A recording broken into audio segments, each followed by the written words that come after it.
বর্তমান সমাজ হলো ব্যর্থ মানুষকে নিয়ে হাসাহাসি করা আর সফল মানুষকে নিয়ে হিংসা করা। এটাই কিন্তু বর্তমান সমাজের অবস্থা। হ্যালো ভিউয়ার্স, আসসালামু আলাইকুম।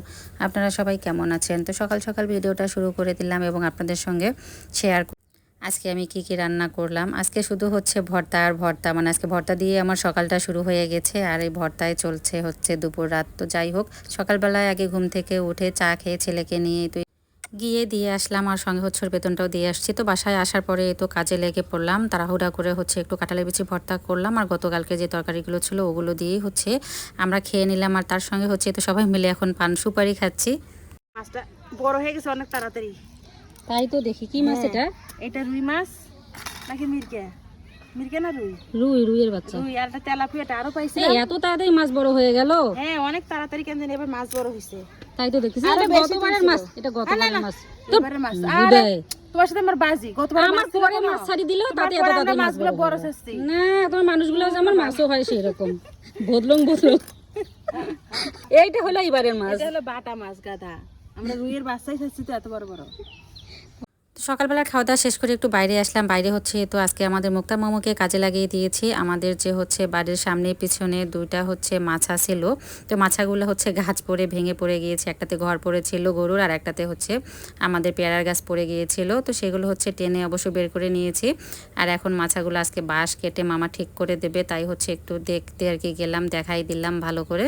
তো দেখি পাশেই হচ্ছে বড়োভাবে আবার মাছ কাটতেছে, ওদের পুকুরের মাছ আজকে এগুলো হচ্ছে বড়শি দিয়ে উঠিয়েছে না।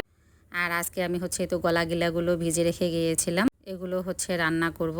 তো এগুলো হচ্ছে একটু আলু দিয়ে আর কি আমি মাখা মাখা করে রান্না করব। তো সবগুলো মশলা হচ্ছে ওখানে কষিয়ে নিয়েছি, আদা বাটা, রসুন বাটা, গরম মশলা বাটা, তার সঙ্গে হচ্ছে একটু বাদাম বাটাও দিয়েছি, সঙ্গে স্বাদ মতো লবণ, হলুদের গুঁড়ো দিয়ে সবগুলো মশলা কষিয়ে হচ্ছে আগে গলাগুলাগুলো দিয়ে ভালোভাবে হচ্ছে কষিয়ে নিয়ে একটু পানি দিয়ে সিদ্ধ করার পর হচ্ছে কিন্তু আমি আলুগুলো দিয়েছি। আলু দিয়ে আবার পানি দিয়ে সিদ্ধ করে তারপর নামানোর আগ দিয়ে হচ্ছে কয়েকটা কাঁচামরিচ আর গরম মশলার গুঁড়ো দিয়ে দিয়েছি। আর এই পাগুলো কিন্তু হচ্ছে গরম পানি দিয়ে অবশ্য আমরা পরিষ্কার করে নিয়েছি।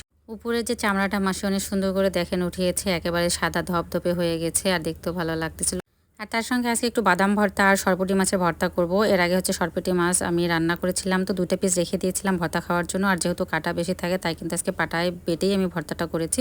তো তার আগে হচ্ছে বাদামটা কিন্তু আমরা ছেলে আজকে 2 দিন ধরে আমি রোদ্রে শুকিয়েছি আর ওখান থেকেই হচ্ছে একটু নিয়ে আমি খালি খোলায় আগে ভেজে নিয়েছি। ভাজার পর ওখানে হচ্ছে রসুন আর কাঁচামরিচ দিয়েছি, একটু তেল দিয়ে ভেজে নেওয়ার পরে হচ্ছে আমি আবার একটু তেল দিয়ে ওখানে শুকনো মরিচগুলো ভেজে নিয়ে এরপরে পাটায় সব কিছু নিয়ে পরিমাণ মতো লবণ দিয়ে বেটে নিলাম। আর পাটায় বাটার এই বাদাম ভর্তাটা খেতে কিন্তু ভালোই লাগে। আর তার সাথে একটু ভাত নিয়ে যে দেখেন টানাটানি শুরু হয়ে গেছে আমাদের সবার। আমার মেয়েও অনেক পছন্দ করে পাটায় মাখা ভাতটা।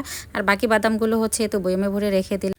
আর এদিক দিয়ে রুমে এসে দেখি আমার মেয়ে আমার 3-4টা ওড়না ডয়ার থেকে বের করে দেখেন কি অবস্থা করে রেখেছে, ওর পুতুলকে শাড়ি পরিয়েছে।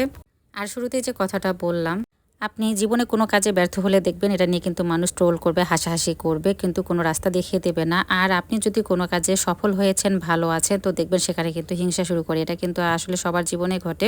তো যাই হোক, আজকের ভিডিওটা এই পর্যন্ত। আপনাদের কাছে কেমন লাগলো অবশ্যই একটু কমেন্টসে জানাবেন। ভালো থাকবেন, আল্লাহ হাফেজ।